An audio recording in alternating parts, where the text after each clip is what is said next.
Today marks 1156 days sharing lessons I learned and continue to learn with all of you. My hope that these insights will inspire you, support your dreams, help you achieve your goals, and really empower you to become the person that you want to become. Today I speak again about 2025 and the last week before a new year.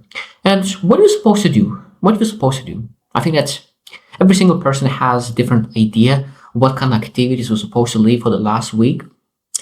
And I share today eight things that are potentially could be activities that you implement last week of the year.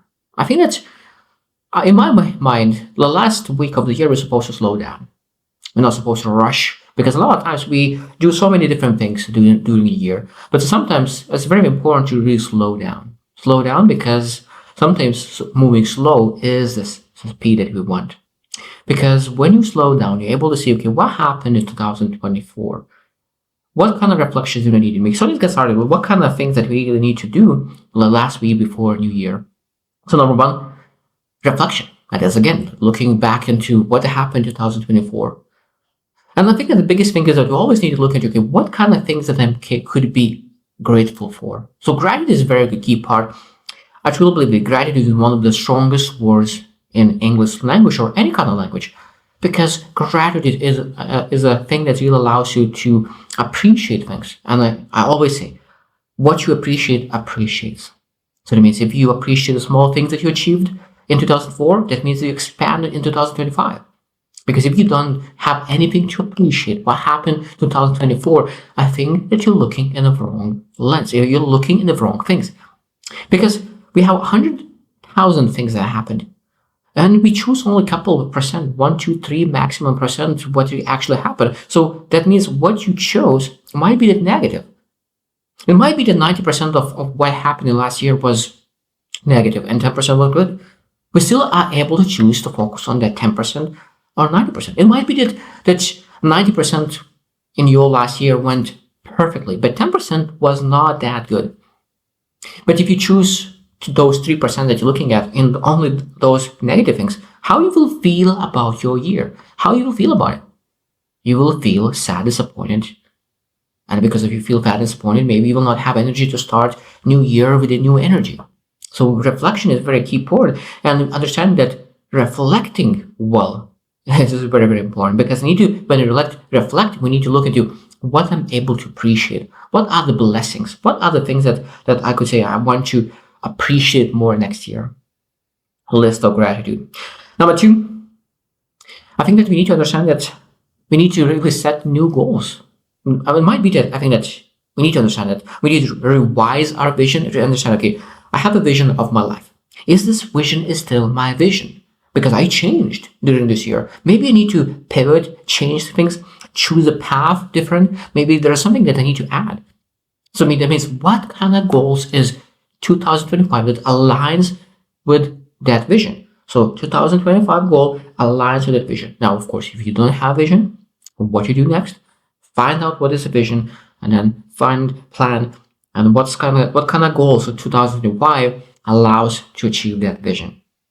Because I think that it's very, very important to always base our goals based on that vision.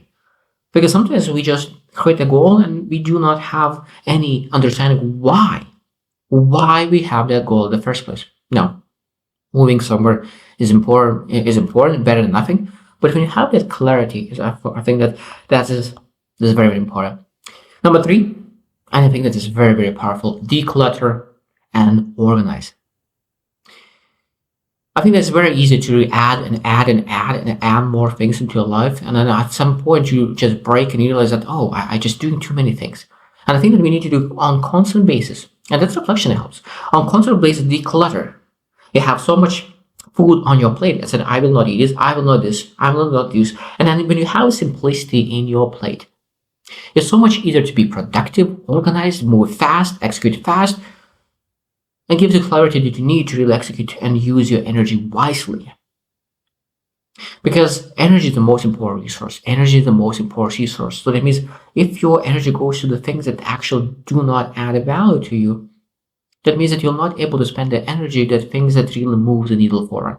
So declutter and organize is a key to really helps us systemize, create processes, routines, habits that you're able to really use energy in a wise way, wisely.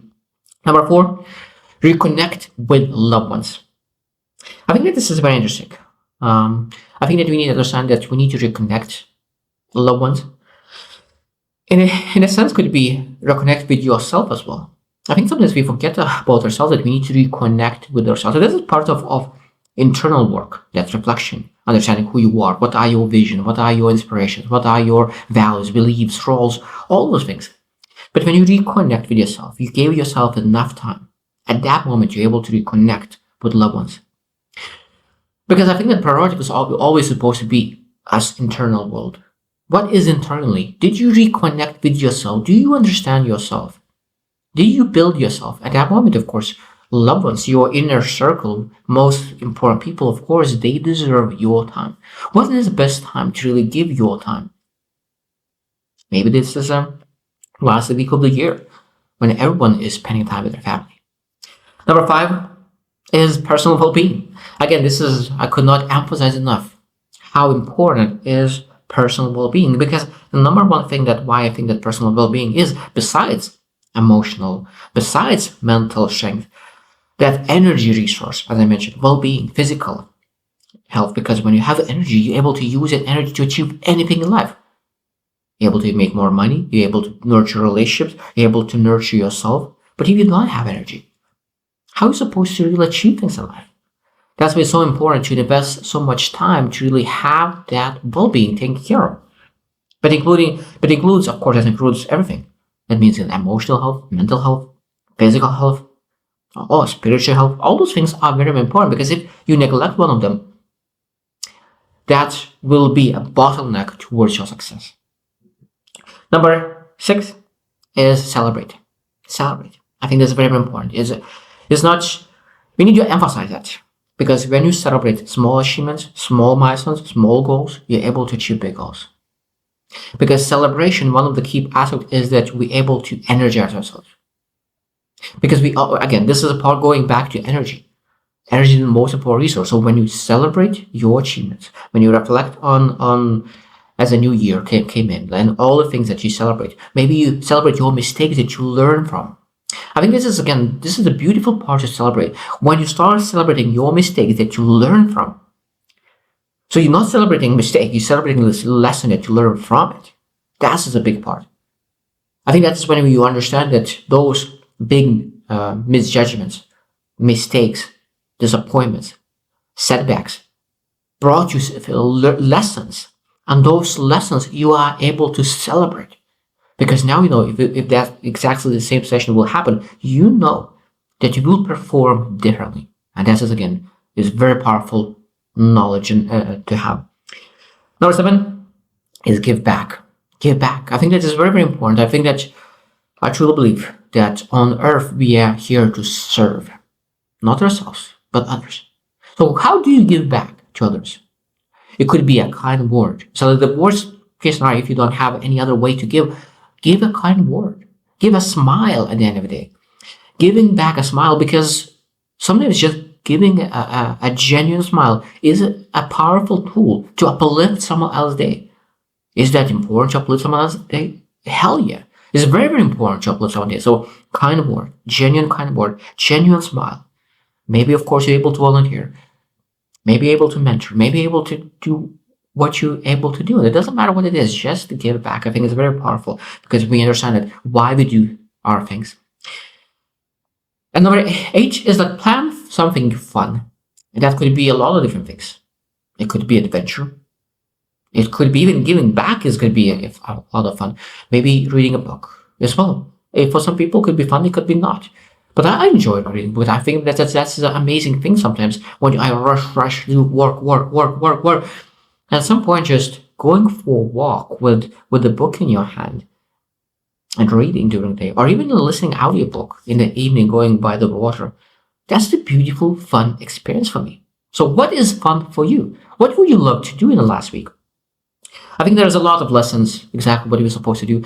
And I think that one of the best examples of amazing people who does last week reflection is John C. Maxwell. And I really love what he said, that he looks in year hour by hour, and looks who did he spend that hour with, who those people are. And he asks, would I like to allocate more of my time next year or less time next year? This is powerful because sometimes people feel that I spend time with them.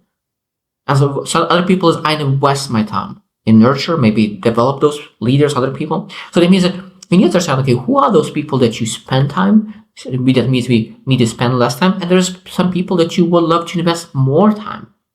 And it's very powerful to really reflect on that. And I hope that you reflect as well, because I think it's a very powerful thing, because last week of the year and every single person have different routines that they want to do. But I love to slow down at the end of the year as well, just to reflect, make it slow. And when the new year comes in, and of course, during the new year, I love to be a producer. I love to write, I love to create, I love to do things. But for example, now I was creating an Excel sheet for salespeople to track their sales. And of course, it's a small thing, but I love to create something. And I think that everyone could create potentially. Maybe something for themselves, maybe for someone else. But not just consume all the gifts, not just consume the food, not just consume everything, all the movies, but really slow down, reflect, and produce something that could be beneficial for you next year. So I hope you choose to win, and see you tomorrow.